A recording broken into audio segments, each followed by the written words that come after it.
गाय हमारी माता है, लेकिन सिर्फ तब तक जब तक वो हमें दूध देती है। जैसे ही दूध बंद, वैसे ही जय गौ माता सीधे कसाई के हवाले। शायद गौ माता के लिए सबसे बड़ा संकट वो लोग खुद हैं जो खुद को उनका रक्षक बताते हैं, लेकिन बूढ़ी होते ही उन्हें मुनाफे के लिए मंडियों में छोड़ देते हैं। मामला जुड़ा है पश्चिम बंगाल से। हाल ही में राज्य प्रशासन ने पश्चिम बंगाल पशुवध नियंत्रण अधिनियम 1950 के नियमों को बेहद कड़ाई से लागू करने का फैसला किया। कलकत्ता ने हाईकोर्ट में भी इन नियमों को सही ठहराते हुए इस पर रोक लगाने से इनकार कर दिया। अब नए नियमों के तहत सार्वजनिक या खुले स्थानों पर मवेशियों का वध पूरी तरह प्रतिबंधित होगा। केवल उन्हीं मवेशियों को काटने की अनुमति दी जा सकती है जो 14 वर्ष से अधिक उम्र के हों और दूध देने या काम करने के लिए पूरी तरह अयोग्य हों। इन सख्त नियमों का असर अब धार्मिक नहीं बल्कि विशुद्ध रूप से आर्थिक और सामाजिक हो चुका है। बंगाल की ग्रामीण अर्थव्यवस्था में एक बड़ा हिस्सा हिंदू डेयरी किसानों और पशुपालकों का है। परंपरागत रूप से जब गाय दूध देना बंद कर देती है तो किसान उनके रोजाना के चारे का खर्च उठाने में असमर्थ हो जाते हैं। ऐसे में वे अपनी आर्थिक लागत वसूलने के लिए इनको ईद जैसे त्योहारों के दौरान बाजार में बेच देते थे। लेकिन नए नियमों और कानूनी कार्रवाई के डर से मुस्लिम समाज और व्यापारियों ने गाय को खरीदने से पूरी तरह हाथ खड़े कर दिए हैं। उनका कहना है कि वे कानूनी पचड़ों में पड़ना नहीं चाहते। यहीं पर इतिहास की सबसे बड़ी विडंबना देखने को मिल रही है। जो मुस्लिम समुदाय पारंपरिक रूप से बीफ का उपभोक्ता था, वह अब खुद सार्वजनिक रूप से गाय की कुर्बानी का विरोध कर रहा है।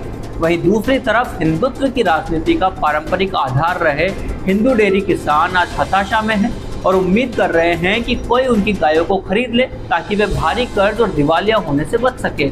यानी जब तक गाय जेब में पैसा ला रही थी वो माता थी, और जैसे ही उसने जेब से पैसा खाना शुरू किया, लोग खरीदार ढूंढने लगे।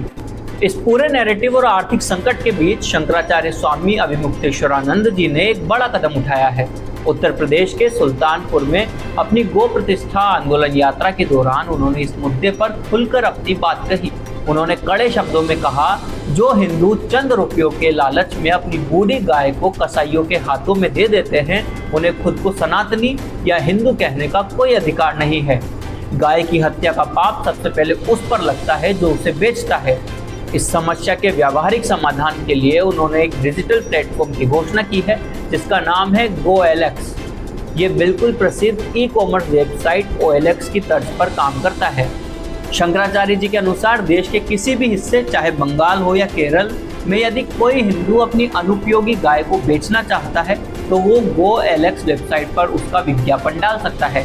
कसाईयों की बजाय देश भर के गोभक्त, स्वयंसेवक और हिंदू संगठन उन गायों को उचित मूल्य पर खरीदेंगे और जीवन भर उनकी सेवा करेंगे।